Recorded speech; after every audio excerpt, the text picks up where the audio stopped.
Hello and welcome to the Commander's Quarters, your Magic the Gathering source that helps you command your budget.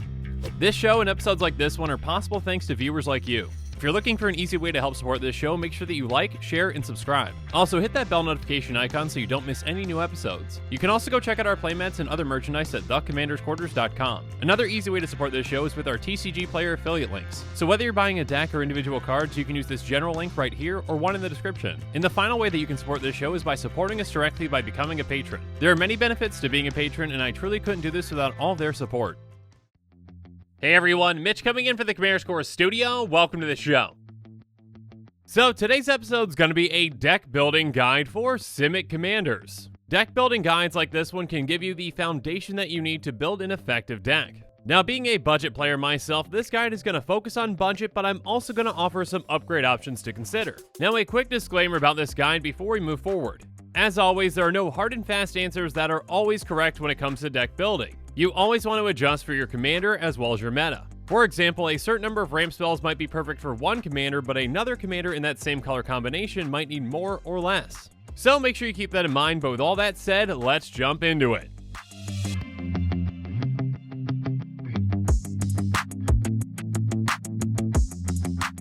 To start, let's talk about some of the strengths of this color combination. Simic very well might be the most powerful two-color combination in Commander. So when it comes to strengths, where do we start? With green and blue, you've got access to the best ramp and the best draw. You've also got pretty flexible removal, and you've even got access to counter spells. So yeah, Simic's got a lot of things going for it. Now, because of all those strengths, when it comes to weaknesses, there really aren't many. When it comes to permanent creature and planeswalker removal, that might be the biggest weakness. Though there are plenty of cards out there that can help out in certain ways with that. Again, when it comes to trying to find weaknesses for Simic, you gotta dig pretty deep. Nearly all commander decks need some form of ramp, and around 10 ramp spells is generally what you're looking for. So let's go through 10 ramp spells that can be great as a foundational piece for a Simic deck. First up, there's Search for Tomorrow, which is a fantastic turn 1 play. It's a sorcery for 2 and a green, and it has to spend 2 for a green. It says search your library for a basic land card, put it onto the battlefield, then shuffle your library. So again, if we cast this on turn 1, we're just paying 1 mana to ramp by 1 land, and that land comes into play untapped. Now, we do have to wait 2 turns for this to happen, but that wait is going to be well worth it when turn 3 hits. Another turn 1 play comes with Fawn of Fertility. It's an enchantment for a green, and by paying 1 and a green, we can sacrifice it to get a basic land into play tapped, then we shuffle our library. So once we get out there, it's basically a rampant growth waiting for us to activate it.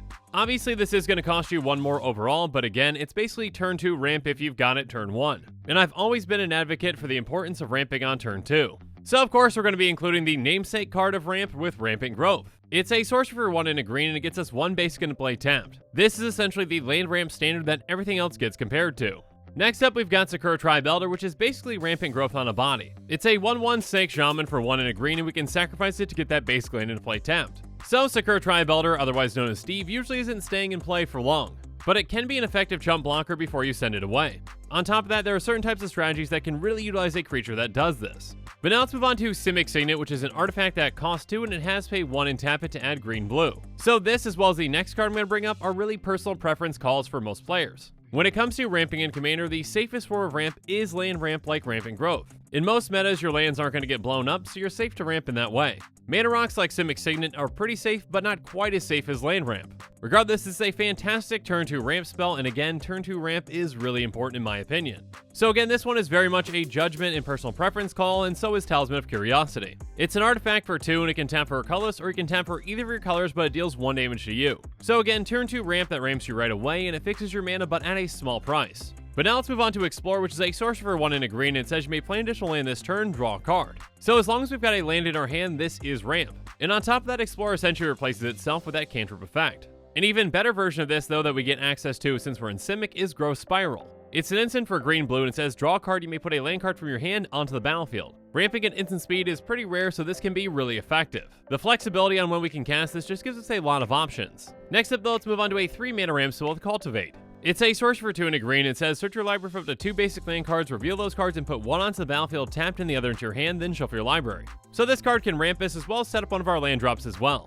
And then another 3-mana ramp spell that can actually get us 2 lands as well is Grow from the Ashes. This is a flexible ramp spell with kicker that gets you 1 basic into play untapped or 2 if you kicked it. And again, coming into play untapped means that you can utilize that mana right away. So much like Ramp, nearly every single commander deck needs some card advantage spells. And also like Ramp, around 10 card advantage spells is what you're looking for. So perhaps one of the best card advantage spells out there that you have access to in this color combination is Fact or Fiction. It's an instant for 3 and a blue, and it says reveal the top 5 cards of your library, and opponent separates those cards into 2 piles, put one pile into your hand and the other into your graveyard. So basically your opponent's giving you some options and you're making the final decision. Generally you're going to be getting between 1 and 4 cards. Regardless of how they split it up, you're going to be picking the pile that's best for you. And we can also run a card like Epiphany the Drownyard, which is basically a reverse Fact or Fiction but for X. It's an instant for X blue, and it says reveal the top X+1 cards of your library and separate them into 2 piles. An opponent chooses one of those piles, put that pile into your hand and the other into your graveyard. So with this one you don't make the final decision, but you can separate the piles in the way that works best for you. And of course with both these cards you can utilize politics to get the best deal that you can get. But now let's talk about a newer card from Kaldheim with Behold the Multiverse. It's an instant for 3 and a blue, and it says scry 2 then draw 2 cards, but it has Foretell for 1 and a blue. So essentially during your turn you can pay 2 and exile this card from your hand face down, then you cast it on a later turn for its Foretell cost. So if you've got some extra mana on a turn, you can Foretell this away and then cast it on a later turn at a reduced cost. And there are actually other benefits to Foretell, but we'll talk about those when we get to a later card. Another flexible draw spell is Hieroglyphic Illumination, which is an instant for 3 and a blue, and it's going to draw you 2 cards, but you can also cycle it for a blue. So if you've got the mana for it, this can draw you some cards, but if you need to get rid of this and get something else, you can essentially just use it as a 1 mana cantrip. Next up, let's talk about Chemist's Insight, which is also going to draw you 2 cards for a 3 and a blue, but it also has Jumpstart on top of that. So essentially we can cast this a second time by discarding a card and paying its cost again. But then there's Reign of Revelation, which is an instant for 3 and a blue, and it's going to draw us 3 cards and make us discard 1. So this can help us dig even deeper at the small cost of discarding a dead card in our hand. And then there's Precognitive Perception, which is an instant for 3 blue, and it's going to draw us 3 cards. But on top of that, it's got Addendum, so if we cast it during our main phase, we instead scry 3 first, then we draw 3. This is a nice additional flexible benefit because again, drawing 3 cards for 5 mana at instant speed is already a good deal. So we're also going to be running Jace's Ingenuity, which again does just that.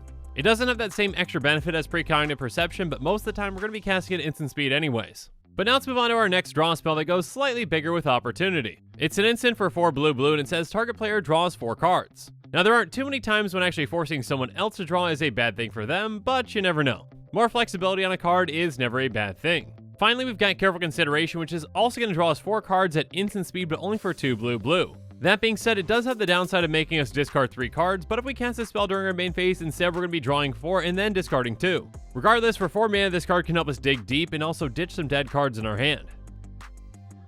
But now it's time for us to move on to Wrath spells. Now this category, and actually the next few categories, usually vary the most when it comes to the number of spells that you actually want. The number of spells is going to be commander dependent, but probably even more so meta dependent. So adjust accordingly, but a good baseline is going to be 5 Wrath spells. But anyways, let's start things off with Whelming Wave. For 2 blue, it says return all creatures to the owner's hands except for Krakens, Leviathans, Octopuses, and Serpents. So this is basically a 4 mana bounce board wipe for all creatures, well, usually all creatures. If your friend's got a Sea Monster tribal deck, this is probably not one that you're going to want to include. But if you've got a Sea Monster tribal deck, this one's even better, being a one-sided board wipe. Regardless, 4 mana to clear the board is a really good deal. Next up though, we've got a multi-target spell like Brawl's Expertise. It's a sorcerer for 3 blue, and it says return up to 3 target artifacts and or creatures to their owner's hands. On top of that, you can cast a card with converted mana cost 4 or less from your hand without paying its mana cost. So this is a flexible bounce spell that also lets us cast something else for free. And speaking of flexible bounce spells, there's Aether Gale. Aether Gale is a sorcerer for 3 blue, and it says return 6 target non-land permanents to their owner's hands. 5 mana to bounce 6 things is a fantastic deal. We can make deals and bounce some of the biggest threats on the board with this. And in some circumstances, we might even want to bounce one of our own things as well if it's got something like an ETB or an LTB.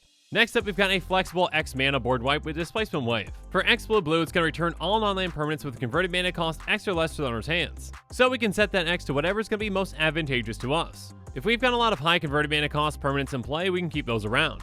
Finally, there's Nevinyrral's Disc, which is perhaps a more permanent solution at dealing with, well, almost everything. It's an artifact for 4 and it comes into play tapped, and we can pay 1 and tap to destroy all artifacts, creatures, and enchantments. So unless we've got a way to untap it, we will have to wait 1 turn to use it. But it's a fantastic board wipe for us that can just be waiting in the wings. Just by it being on the battlefield, it can be a fantastic deterrent. And again, to activate it, it's very cheap at just 1 mana. Now, like I mentioned at the start of the Wrath category, the removal category is also going to vary a lot depending on your meta. There are definitely a lot of factors in play when it comes to picking the number of removal spells and the types of removal spells that you're going to want. That being said, 5 is usually a good number. So when it comes to removal spells, I really like flexible ones like Return to Nature. It's an instant for 1 and a green that says choose 1, destroy target artifact, destroy target enchantment, or exile target card from a graveyard. So first off, at instant speed, this can get rid of a pesky artifact or enchantment. And if you're playing against someone with a graveyard deck, this can really hurt them as well. They might try to go reanimate something, and then it's gone. Another good removal spell in these colors is Unravel the Aether. It's an instant for 1 and a green and says choose target artifact or enchantment its owner shuffles into their library. So for a lot of reasons, this can just be straight up better than actually just destroying an artifact or enchantment. First off, it gets around something like indestructibility. And again, against a graveyard-centric deck, it can be a good way to get around them actually recurring it. Next up, let's move on to Raven Form. This is another foretell spell from Kaldheim, and it's a sorcerer for 2 and a blue. It says, exile target artifact or creature, its controller creates a 1/1 blue bird creature token with flying. So this is a flexible spell that can get rid of an artifact or a creature permanently. The cost of giving that player a 1/1 flyer in Commander is basically nothing. And again, as I mentioned before, there are some additional benefits to foretell that we'll get to here in a bit. But now let's move on to a bounce spell like Into the Royal. Into the Royal is an instant for 1 and a blue, but it also has kicker for 1 and a blue, and it says return target non-land permanent to its owner's hand if this spell was kicked to draw a card. So this is a flexible spell that can replace itself if we've got the mana for it. And finally, we've got Depart the Realm, which is a foretell bounce spell. For 1 and a blue, it's an instant that returns target non-land permanent to its owner's hand, and it's got foretell for a blue. So this one we can foretell away and then cast for just a blue on a later turn. And you really don't see any bounce spells without a downside that just cost a blue.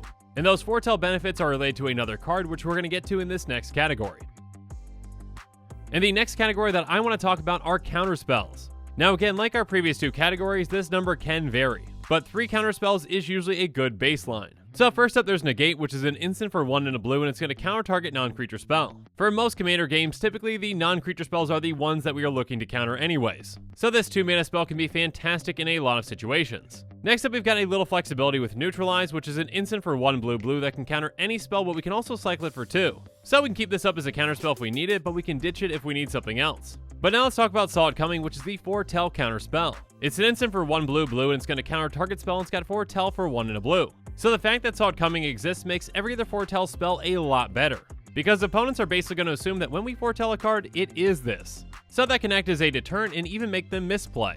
Now sometimes it might be this, and sometimes it might not be. One more benefit that foretelling a card has, though, is that it exists outside of our hand. So our opponents can't make us discard it, or if we wheel, we're not going to discard it ourselves. Overall, Saw It Coming is a fantastic card and works really well with our other foretell cards. But now let's quickly go through some non-basic lands for a Simic build. Again, these are going to vary heavily depending on your budget, but there are some that can fit in pretty much any budget. For example, both Command Tower and Exotic Orchard have been reprinted quite a bit lately. Command Tower can tap to add 1 mana of any color that's in your commander's color identity. So essentially it's going to tap for any color you want. An Exotic Orchard can tap to add 1 mana of any color that a land an opponent controls could produce. Chances are pretty likely in a game of Commander that you're going to be able to get your colors with this. We've also got some lands that can help us ramp though as well with Mirrored Landscape and Blighted Woodland. Mirrored Landscape does come into play tapped, and it can tap for a colorless, but we can pay 2 and tap and sacrifice it to get up to 2 basic land cards that cherry land type and put them onto the battlefield tapped. And then Blighted Woodland is somewhat similar. We can tap it for a colorless, we can pay 3 and a green and tap and sacrifice it to get up to 2 basic land cards and put them onto the battlefield tapped. Next up, let's talk about Ash Barrens, which can tap for a colorless, or it's got basic land cycling for 1. So we can either put out and use it if we need it, or this is a fantastic tutor for any of our basics. And then we've got Evolving Wilds and Terramorphic Expanse, which both do the exact same thing. By tapping and sacrificing them, we search our library for a basic land card and put that card into the battlefield tapped, then we shuffle our library. Next up, let's talk about 2 of the Thriving lands with Thriving Grove and Thriving Isle. Essentially, for Simic's purposes, each of these come into play tapped and can tap for either our colors. And speaking of which, we've also got Thornwood Falls, Simic Guildgate, and Woodland Stream. These all do the exact same thing, come into play tapped and tap for either our colors, but Thornwood Falls also gains us 1 life when it comes into play. But now let's quickly go through some upgrade options. Again, as a budget player, I like to keep a lot of my recommendations very budget friendly, but I want to make sure that I do give some slight upgrades to consider. So first up, there's of course Wayfarer's Bauble as well as Sol Ring. Wayfarer's Bauble is a personal favorite of mine, and I'm really hoping it gets reprinted soon. This is essentially a turn 2 land ramp spell even if you're stuck with 2 islands on turn 2. And of course, Sol Ring is extremely popular for a reason. It's an artifact that costs 1 and it taps for 2. With all of its recent reprints though, the price does keep dropping. Next up, let's talk about some fantastic turn 2 ramp spells with Farseek, 3 Visits, and Edge of Autumn.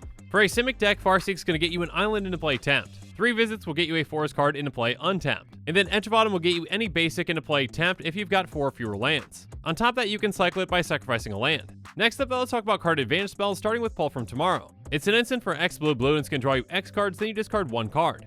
So this is a very flexible spell that can draw you a lot of cards for a small cost. And then Elemental Bond is a fantastic draw engine for the right deck. It's an enchantment for 2 and a green. It says whenever a creature with power 3 or greater enters the battlefield under your control, draw a card. So if you've got a heavy creature-based strategy, this can draw you an absurd amount of cards. And then Shamanic Revelation is actually a very budget-friendly card, but I just want to put it in this slot here because it is dependent upon what kind of a deck you have. It's a source for 3 green. It says draw a card for each creature you control. Ferocious, you gain 4 life for each creature you control with power 4 or greater. So this is a draw spell that's incredibly effective in creature-based strategies. If you're running a deck that doesn't have a lot of creatures, you probably shouldn't consider this one. But when it comes to board wipes, 2 upgrades that you might want to consider are Evacuation and Coastal Breach. Evacuation is an instant for 3 blue that's going to return all creatures to their owner's hands. And then Coastal Breach is a fantastic board wipe that's going to bounce all non-land permanents back to their owner's hands. And though it appears to cost 6 and a blue, it's going to cost 1 less for each of your opponents because it's got Undaunted. So most of the time you're going to be casting this for 4 mana total. Now when it comes to removal, it's really hard to beat something like Beast Within. It's an instant for 2 and a green that says destroy target permanent, its controller creates a 3/3 green beast creature token. That's a very small price to pay for getting rid of pretty much anything. And depending on your meta, you might want to consider something like Rapid Hybridization. It's an instant for just a blue mana that basically gets rid of a creature and instead gives them a 3/3. Next up, when it comes to counterspells, it's really hard to just beat the standard counterspell. For a blue at instant speed, you counter target spell. Now this keeps seeing more and more reprints, so hopefully its price becomes more and more budget. And depending on the kind of deck that you're running, you might want to consider something like Spell Swindle. It's an instant for 3 blue and it's going to counter any spell and it's going to create X colors treasure artifact tokens where X is the spell's converted mana cost. So this can be very effective in a deck that really likes to take advantage of all that temporary mana. And of course, there are a ton of other great upgrade options out there, and I'm just trying to highlight a few. Regardless, I hope that this deck building guide for Simic Commanders was helpful for you. And with that, the show is coming to a close, so it's my turn to hear from you. So the comments below, let me know your thoughts on this episode are, and as always, thanks again and have a good one.